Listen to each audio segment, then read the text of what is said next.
Olá, queridos, graça e paz seja convosco, a paz do Senhor. Eu sou o pastor Isaías e nós estamos mais uma vez aqui posicionados para mais um vídeo da nossa série Entendendo as Profecias do Apocalipse, e hoje nós vamos finalizar as cartas das igrejas da Ásia Menor, e desde já que Deus abençoe sua vida. Como sempre digo no começo de cada vídeo, que a paz do Senhor Jesus reine abundantemente em nossos corações. Posso te pedir algo com muito carinho? Se você ainda não é inscrito no canal, já se inscreve agora, para não esquecer no final do vídeo. Deixe o seu like, compartilhe também os nossos vídeos. Eu peço like, queridos, porque dizem que o YouTube entende que você está gostando do canal e ele direciona você aqui para o nosso canal. Então, deixe o seu like aí, deixe o seu comentário, compartilhe o vídeo com as pessoas que você sabe que vão precisar dessa palavra. Hoje nós vamos falar sobre a última carta, a última igreja, da qual Jesus trouxe a revelação a João e ele enviou essas cartas. Nós vamos falar da carta à igreja de Laodiceia. E olhe como nós precisamos dessas lições para entender, né? Entendimento é tudo, como sempre falo, como é que Jesus vê a sua igreja e como ele gostaria que fosse a igreja. A igreja de Laodiceia vai dar o que falar. Fique aí, o vídeo não será longo, mas deixará grandes lições para as nossas vidas. Pois bem, Apocalipse capítulo 3, versículo de número 14, vai dizer assim: ao anjo da igreja que está em Laodiceia escreve: isto diz o Amém, a testemunha fiel e verdadeira, o princípio da criação de Deus. Assim, porque és morno e não és frio e nem quente, vomitar-te-ei da minha boca. Como dizes, rico sou, estou enriquecido, e de nada tenho falta, e não sabes que és um desgraçado e miserável, e pobre, e cego, e nu. Aconselho-te que de mim compres ouro provado no fogo, para que te enriqueças, e vestes brancas, para que te vistas, e não apareça a vergonha da tua nudez, e que unjas os olhos com colírio, para que vejas. Eu repreendo e castigo a todos quanto amo. Sê, pois, zeloso e arrepende-te. Eis que estou à porta e bato. Se alguém ouvir a minha voz e abrir a porta, entrarei em sua casa, cearei com ele e ele comigo. Ao que vencer, lhe concederei que se assente comigo no meu trono, assim como eu venci e me assentei com meu Pai no seu trono. Pois bem, queridos, a igreja de Laodiceia tem para nós grandes lições. Eu te convido, fique aí. Laodiceia foi fundada no ano 250 a.C. por Antíoco da Síria. Como a maioria das cidades da região, enriqueceu muito. Era uma cidade muito rica, pois também era rota comercial. Bom, nós já vimos nas outras cartas características diferentes entre as igrejas, e a igreja de Laodiceia deu o pior dos exemplos. Por quê? Porque a igreja de Laodiceia, ela se inflamou, ela se deixou levar pelo espírito da riqueza que tomava conta da cidade. Laodiceia era uma cidade de muito poder aquisitivo. Ali existiam milionários na época, naquela região. As pessoas mais ricas de toda a região estavam em Laodiceia. Para vocês terem uma ideia, tem uma história verídica de um momento em que a cidade foi destruída por terremoto e Laodiceia não pediu um centavo sequer ao imperador para a reconstrução. Os próprios magnatas da cidade, os ricos da cidade, se uniram e reconstruíram sozinhos a cidade. Então Laodiceia se orgulhava disso, a cidade, estou falando da cidade ainda, a cidade se orgulhava disso, de ser muito abastada, de ser um povo rico, de não precisar de nada, de não precisar de ninguém. Agora, ruim é quando esse espírito, quando essa soberba, quando esse orgulho vem para dentro da igreja. A igreja de Laodiceia era uma igreja sem identidade própria. A identidade da igreja de Laodiceia não estava pautada nos ensinamentos de Cristo. Em algum momento ela se perdeu e ela começou a agir como a cidade. A igreja começou a se orgulhar da sua riqueza. A igreja começou a se orgulhar de ser um povo rico e aqui, como nós acabamos de ler, eles tinham essa autoanálise terrível, destrutível espiritualmente falando. Nós somos ricos, nós não precisamos de nada. E aí Jesus vai dizer assim, na verdade, vocês não sabem, mas vocês não têm nada, vocês são pobres, vocês são miseráveis. Olha só que como Jesus assevera, olha como Jesus está entristecido com o espírito que está agindo dentro da igreja de Laodiceia. A história da cidade ela vai se misturando com a igreja. O termo aqui, porque não é quente nem morno, ele também se mistura com a história da cidade, porque a gente vai ver um pouquinho mais na frente ali, que era uma região de águas termais, havia uma cidade que tinha águas termais quentes, havia uma cidade que tinha água fria. Laodiceia não tinha água nem quente e nem fria.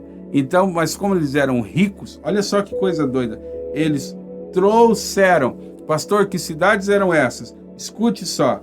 Então a região, segundo o grande homem de Deus, que ensina muito, né? A palavra do Senhor Jesus, o pastor o reverendo Hernandes Dias Lopes, ele fala em um dos seus estudos sobre essas cidades da região, e eu quero aqui usar, citando a fonte, né? Esse estudo não é meu, é do reverendo Hernandes Dias Lopes, e ele fala das 4 características dessa igreja de Laodiceia. Então, a primeira característica da igreja é que ela era um centro bancário financeiro. Lá moravam muitos milionários. A segunda característica, ela era um centro comercial de tecidos. Deixa eu dizer uma coisa para você, Laodiceia produzia uma lã muito especial, muito vendida e distribuída, famosa essa lã que saía de Laodiceia, era vendida e distribuída para o mundo inteiro, olha só.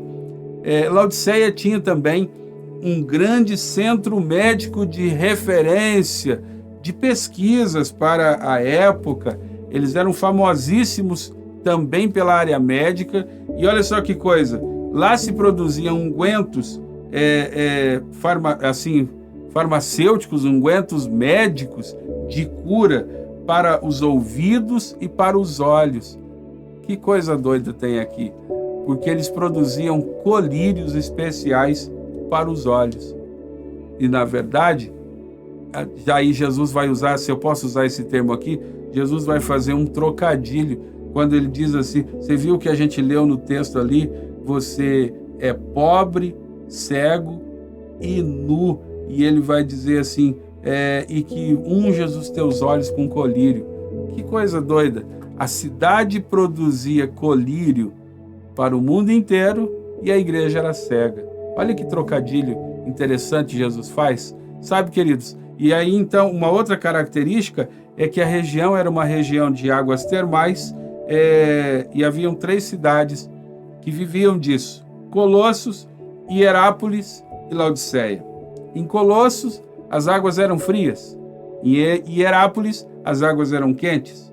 E Laodiceia não tinha nem água fria nem água quente. Mas ricos como era, como eu disse, então eles construíram aquedutos, fizeram lá um encanamento para trazer as águas das 2 cidades. Alguém já deve imaginar o que eu vou dizer. Sabe qual era o problema aqui? Saía a água quente de Hierápolis e saía a água fria de Colossos. E elas se encontravam no meio do caminho. Como é que elas chegavam em Laodiceia? Chegavam mornas. Quantas coisas, coincidências, né, existem nessa linguagem e nessa mistura da igreja com a característica da cidade. Agora, se as águas eram mornas quando chegava em Laodiceia, esse não é um problema da igreja. Só que a igreja viveu exatamente assim, essa mistura de... Sabe o que Deus está dizendo aqui? Essa mistura de tentar ser quente e ao mesmo tempo frio. Eu quero ser quente, mas não abro mão das coisas frias. Vai viver uma mornidão terrível. E para Deus é assim, se não é quente ou não é frio, não serve para nada.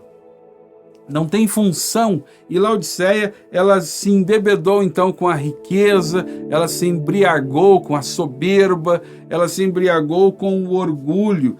Espiritualmente falando, era uma igreja sem imunidade. É isso mesmo.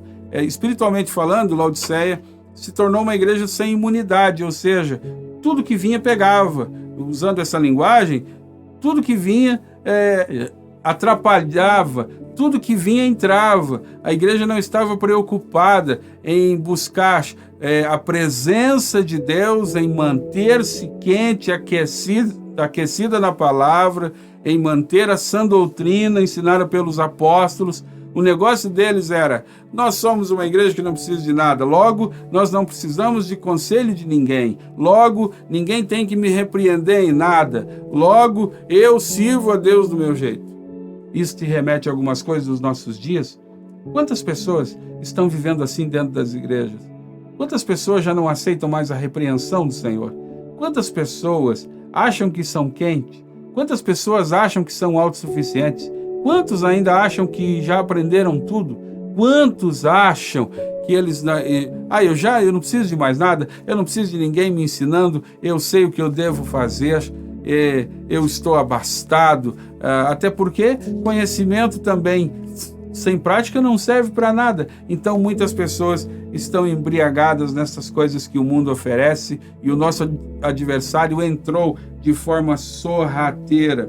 Sabe, queridos, a igreja de Laodiceia, por não ter essa imunidade espiritual, aí era uma igreja doente, ela se julgava rica e sem necessidade. E na verdade, Jesus diz assim: na verdade vocês são pobres, vocês são miseráveis, vocês não têm nada, eu não estou forçando, ele está dizendo aqui, e não sabe que tu és um desgraçado. Apesar dessa palavra ser muito pesada quando se fala, quando se direciona a alguém ou alguma coisa, a palavra desgraçado nada mais é do que alguém sem a graça de Deus. A palavra desgraçado quer dizer literalmente, tá? Sem a graça de Deus. Agora, olha como essa correção é terrível. Jesus está dizendo assim: na verdade, vocês não vivem debaixo da minha graça. Na verdade, vocês não sabem o que é a minha graça. Vocês são desgraçados. É pesado, mas foi isso que ele falou. Vocês não estão debaixo da minha graça. Ei, uma palavra aqui. Nós temos que tomar cuidado com isso todos os dias, porque de repente a gente acha que sabe, que conhece, que não precisa, que estamos imunes, inclusive, a este mundo, mas não é verdade. E muita gente corre esse risco de estar dentro de uma igreja e não viver debaixo da graça do Senhor. Sabe, queridos, muitas pessoas estão abrindo mão desta graça maravilhosa, que não tem nada a ver com a graça irresistível. Eu não vou entrar aqui no mérito, até porque a gente precisa entender o seguinte: para entrar na graça não custa nada, mas para viver na graça custa tudo. Escute o que eu estou dizendo aqui: para entrar na graça não custa nada, Jesus pagou o preço, mas para viver debaixo da graça custa tudo. E aí, ou é tudo ou não é nada, ou nós obedecemos ou não é nada, ou nós o servimos ou não é nada, ou nós nos sujeitamos à sua palavra ou ainda não é nada, ou nós nos rendemos, nos consagramos, nos santificamos ou ainda não é nada, porque graça sem responsabilidade não é graça, graça sem temor não é graça, graça sem preceitos de reino não é graça. Graça sem humildade não é graça. É tudo isso que Jesus está ensinando a Laodiceia, está falando a Laodiceia. Graça, de qualquer forma, não é graça. Não caia nessa conversa fiada de que agora eu estou debaixo da graça e eu posso tudo. Não pode, não. Há sim um legislativo de Deus que rege as nossas vidas, que rege a nossa história. E, por favor, eu estou falando de legislativo e não de legalismo. Eu não sou legalista, mas eu entendo o legislativo de Deus. Há sim um caminho a seguir, há sim algo a se obedecer, e por isso Laodiceia viveu no engano. Laodiceia vivia um engano terrível. Ela se achava como igreja, a poderosa igreja, que não precisa de nada, que está abastada, mas aos olhos do Senhor Jesus estava reprovada. Vocês acham que são ricos, mas são pobres. Vocês acham que estão debaixo da graça, mas são desgraçados. Vocês vendem colírio para o mundo inteiro e não passam de cegos. Olha que coisa doida. Então, queridos, que a gente entenda e que a gente ensine o convite de Jesus e que a gente viva, aceite esse convite quando ele diz assim, venha até mim, compre ouro provado no fogo, ou seja, aceite as provas, aceite as correções, porque aí você vai poder ser rico de verdade. Uma última palavra de Jesus a Laodiceia, e a gente tem que prestar muito atenção todos os dias da nossa vida. Eu repreendo e castigo a todos aqueles que eu amo. Sê, pois, zeloso e arrepende-te. E para aqueles que gostam de defender a ideia da graça irresistível, que dizem que a lei já passou, eu estou aqui no final, tá? Eu estou no Apocalipse, eu estou falando de tudo pós-Jesus. Isso aqui é graça. E ele está dizendo, eu repreendo aquele que amo. Isso aqui é graça. E ele está dizendo, eu castigo. Sim, é ele quem está dizendo. Então, seja zeloso e arrepende-te. Eu repreendo e castigo, porque eu amo. Então, arrepende-te e ser zeloso. E uma última frase, uma última palavra, eu estou à porta e bato. Ou seja, ele não vai invadir, ele não vai obrigar, ele está dizendo assim, eu te conheço como igreja, eu sei como tu vives, eu sei quem tu és, mas eu não vou te forçar. Se você quiser, você abre a porta. Abrir a porta aqui é aceitar a correção. Se eu estou à porta e bato. Se abrir, se ouvir a minha voz e abrir a porta, eu entrarei em sua casa e cearei com ele e ele comigo. Que Jesus possa ser esse convidado de todos os dias da nossa vida, não é mesmo? Que a gente possa viver essa humildade, ter essa humildade de dizer todos os dias, Senhor Jesus, me melhora, me diz o que eu preciso melhorar, tira de mim, afasta de mim aquilo que tu condenas, retira de mim aquilo que tu acha que não deve fazer parte da minha vida. Amado, que a gente possa aprender com Laodiceia. Finalizamos aqui as cartas. Agora que a gente vai começar a entrar assim no Apocalipse, vem coisa muito grossa por aí, né? Vem coisa muito interessante e nós vamos nos debruçar com muito carinho nesse estudo e eu quero abençoar a tua vida. Que o Senhor te abençoe poderosamente, que o Senhor abençoe você e a tua casa. Medite nisso e seja abençoado em nome do Senhor Jesus. Posso pedir de novo? Se inscreve no canal, deixa o seu like, comente e compartilhe com seus amigos, pessoas que precisam desse vídeo e que o nome do Senhor seja glorificado em tudo. Até o próximo vídeo da série, em nome do Senhor Jesus. Amém, amém e amém.